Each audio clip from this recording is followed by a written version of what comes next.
नमस्कार विद्यार्थी मित्रों आज हम कक्षा 9 लेखन विभाग में आज हम अहवाल लेखन के बारे में कुछ बातें करेंगे। अगली बार हमने निबंध लेखन पढ़ा, आज हम अहवाल लेखन के बारे में पढ़ेंगे। अहवाल लेखन कैसे लिखा जाता है, अहवाल क्या होता है, उसे कैसे लिखा जाता है, इसमें क्या क्या बाबतों यानी कि कौन कौन सी बातें ध्यान में रखनी चाहिए, इसके बारे में हम बात करेंगे। विद्यार्थी मित्रों, अहवाल क्या होता है? अहवाल का मतलब होता है कि जब किसी घटना या प्रसंग के बारे में संक्षिप्त में हम कुछ लिखेंगे, उसका वर्णन करेंगे, तो उसे अहवाल अथवा तो उसे वृत्तांत भी कहते हैं। मान लो कि कोई स्कूल, शाला, कॉलेज में किसी खास फंक्शन का आयोजन किया गया हो और उस फंक्शन में कोई अतिथि विशेष आए हो, वृक्षारोपण, बाल दिन, शिक्षक दिन जैसे कुछ कार्यक्रम किए जाते हो और उसके बारे में कुछ अहवाल लिखना पड़े तो कैसे लिखेंगे? तो आज हम ऐसे ही कुछ अहवाल पढ़ेंगे, उसे कैसे लिखेंगे उसके बारे में बात करेंगे। विद्यार्थी मित्रों, 9वीं कक्षा में परीक्षा में एक प्रश्न अक्सर पूछा जाता है अहवाल लेखन का।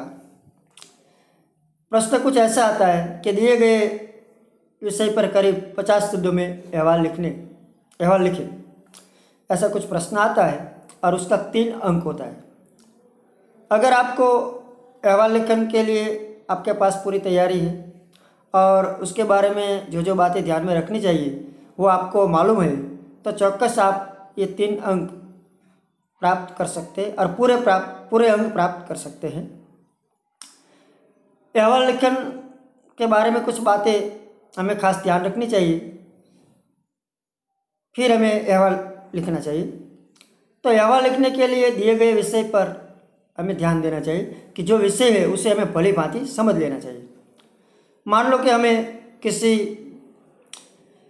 शिक्षक दिन के बारे में कुछ अहवाल लिखना हो, तो शिक्षक दिन कब आता है, शिक्षक दिन के दिन क्या क्या प्रवृत्तियाँ की जा सकती है, ये सब हमें पता होना चाहिए। तो कोई भी विषय हो, जिस विषय के बारे में हम अहवाल लिखने वाले हैं, उस विषय को हमें अच्छी तरह से जान लेना चाहिए और समझ लेना चाहिए। दूसरी बात ये कि अहवाल में केवल महत्वपूर्ण बातों का समावेश करना चाहिए।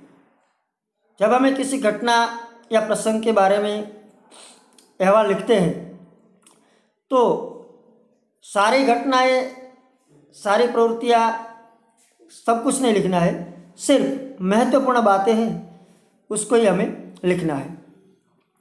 और जो खास बातें अहवाल में लिखनी है वो सब बातें एक सूत्रता और घटनाओं के वर्णन में रहनी चाहिए, उसकी एक सूत्रता बंधी रहनी चाहिए। तीसरी बात यह है कि जिसके बारे में हम अहवाल लिख रहे हैं, जिस विषय के बारे में, तो उसमें जो स्थान आता हो, उस समय और किस दिन के प्रसंग की बात कर रहे हैं, कौन से व्यक्ति विशेष की बात कर रहे हैं, ये सभी का उल्लेख उसमें होना चाहिए। अहवाल सरल भाषा में लिखना चाहिए और उसमें वर्तनी, भाषा, विराम चिन्ह आदि का उल्लेख करना चाहिए और अच्छी तरह से उसका प्रयोग करना चाहिए। जो भाषा शुद्धि होगी, सरल भाषा में लिखा होगा अहवाल, तो पढ़ने वाले को पढ़ने में मजा आएगा। जहाँ कहीं भी विराम चिन्ह आता हो, पूर्ण विराम, अल्प विराम, अवतरण चिन्ह, उद्गार चिन्ह, प्रश्नार्थ चिन्ह, जो भी विराम चिन्ह की जहाँ जरूरत हो तो उसे उसका प्रयोग करना चाहिए। और भाषा की शुद्ध भाषा में हमारा अहवाल लिखा होना चाहिए। तो विद्यार्थी मित्रों, अहवाल लिखते समय हमें क्या क्या बातें ध्यान में रखनी चाहिए आप समझ गए होंगे। इन 5 बातों को अगर आप ध्यान में रखकर अहवाल लिखेंगे तो चौक्कस आप पूरे अंक प्राप्त कर सकते हैं। कोई भी शिक्षक या निरीक्षक, परीक्षक आपका एक भी अंक काट नहीं सकता अगर आपने ये पांचों बातें ध्यान में रखकर अहवाल लिखा तो। अब हम कुछ अहवाल पढ़ने वाले हैं। 3 अहवाल यहाँ पढ़ेंगे हम। प्रश्न कुछ ऐसा है, आपके स्कूल में बाल उत्सव का आयोजन किया गया है, उसके बारे में करीब 50 शब्दों में अपनी भाषा में अहवाल लिखिए। तो मित्रों, बाल उत्सव कब होगा? बाल दिन के दिन ही बाल उत्सव का आयोजन होता है आपके स्कूल में। तो किसी के स्कूल में बाल उत्सव का आयोजन होता है तो आयोजन में क्या हुआ, कौन कौन सी प्रवृत्तियाँ हुई, किस किस ने हिस्सा लिया, तो व्यक्ति विशेष कब हुआ, स्थान कहाँ हुआ, इस सब का उल्लेख करके जो हमने अगली 5 बातें जो मैंने बताई, वो 5 बातों ध्यान में रखकर आप निबंध अहवाल लिखेंगे तो अच्छी तरह से आप स्कूल के बाल उत्सव के बारे में लिख पाएंगे। तो कैसे लिखते हैं हम देखते हैं। 14 नवंबर को बाल दिवस के निमित्त हमारे अभिनव विद्या मंदिर में बाल उत्सव की धूम रही। इस मौके पर कई कार्यक्रम हुए। बालकों ने अंधेर नगरी चौपट राजा नाटिका प्रस्तुत की। इसके बाद फैंसी ड्रेस प्रतियोगिता हुई। बाल कवि दरबार ने अच्छा रंग जमाया। एक कार्यक्रम में बालकों ने नेताओं की वेशभूषा धारण की। बापू के वेश में कक्षा 7वीं के गौरांग और नेहरू जी के वेश में 5वीं कक्षा के साहिल ने खूब प्रशंसा प्राप्त की।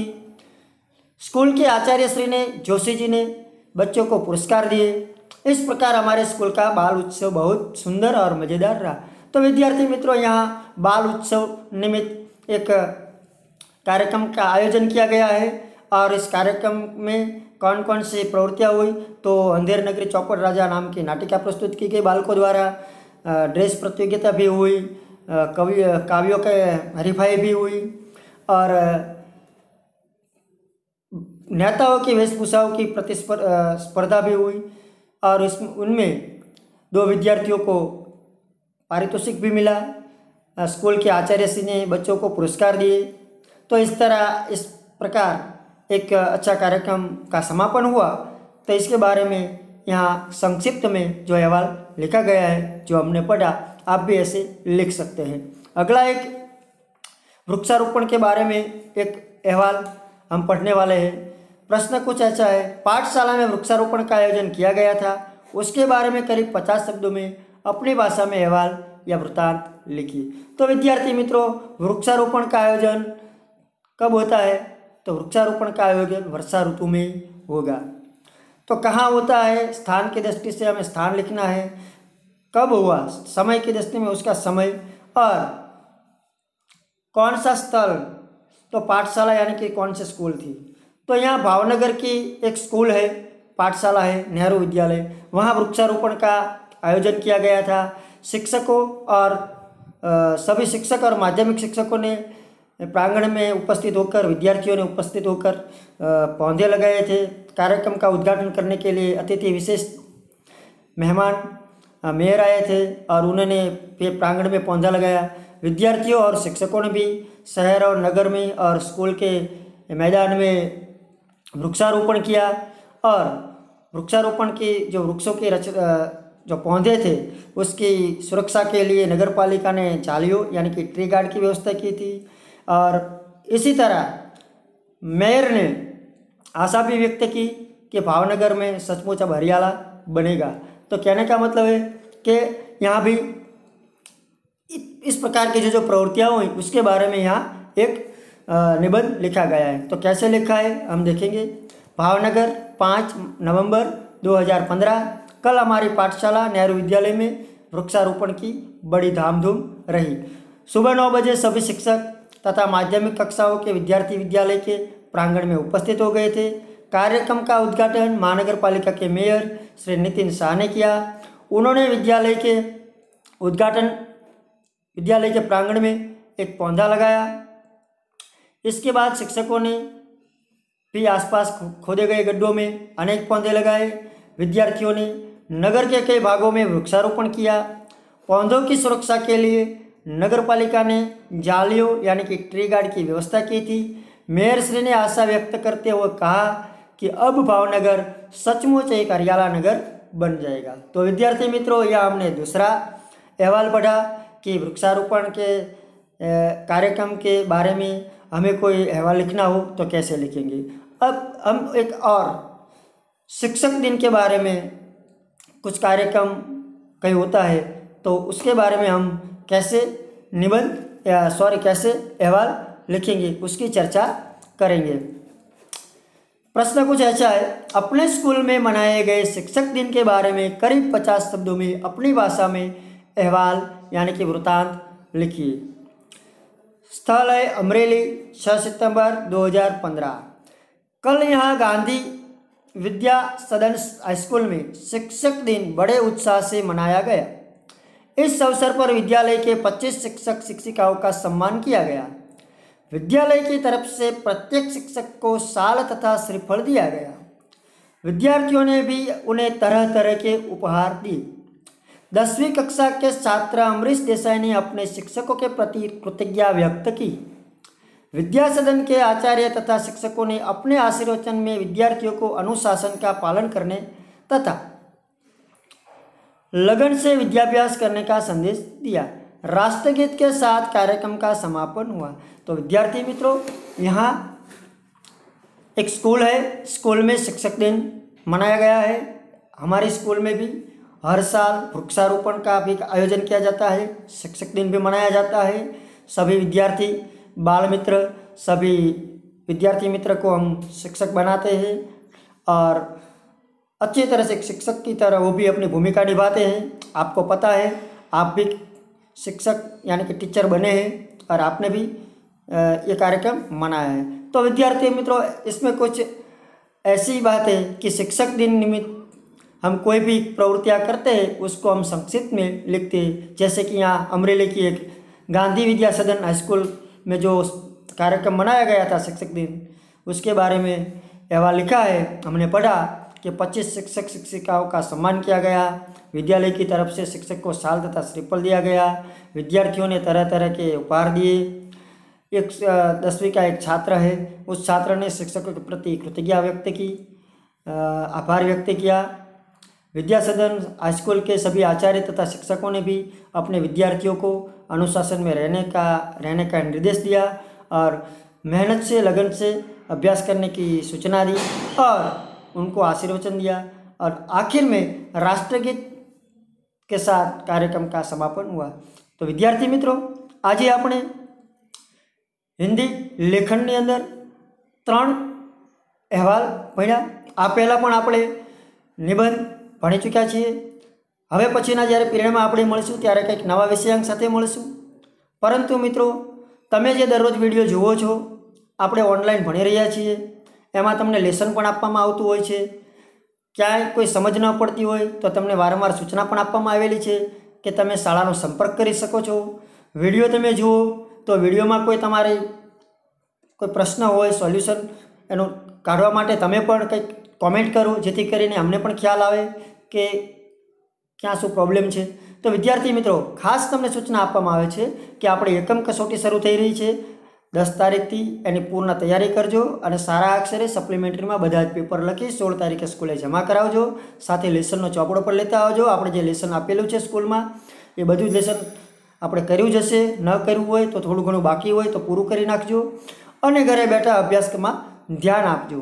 અને જો તમને વિડીયોમાં કંઈ પ્રોબ્લેમ હોય, કંઈ પણ પ્રશ્ન હોય તો ચોક્કસથી શાળાનો સંપર્ક કરજો અને વિડીયો જોયા પછી તમારી કોમેન્ટ ચોક્કસથી કરજો, જેથી કરીને ખ્યાલ આવે કે કોને કોને વિડીયો જોવે છે અને એ વિડીયોમાં કોને શું પ્રશ્ન હોય છે। એ બધી જ બાબતોની આપણને જાણકારી મળતી રહે। તો વિદ્યાર્થી મિત્રો, હવે છેલ્લે આપણે હોમવર્કની વાત કરીએ તો આજે 3 વૃક્ષારોપણ, બાળ દિન અને શિક્ષક દિન નિમિત્તે 3 જે આપણે અહેવાલ ભણ્યા છીએ એ 3 અહેવાલ તમે મોઢે કરી નાખજો, પાકા કરી નાખજો। પરીક્ષામાં પૂછાય એવા IMP છે અને શિક્ષક દિન, વૃક્ષારોપણ તો હંમેશા પૂછાતા જ આવ્યા છે। તો 3 અહેવાલ તમે તમારી નોટબુકમાં લખી રાખજો અને એને પાકા કરી નાખજો। હવે પછી આપણે મળીશું આપણા નેક્સ્ટ પીરિયડમાં। ત્યાં સુધી તમારા સાહેબને રજા આપશો। આવજો। જય હિન્દ, જય ભારત।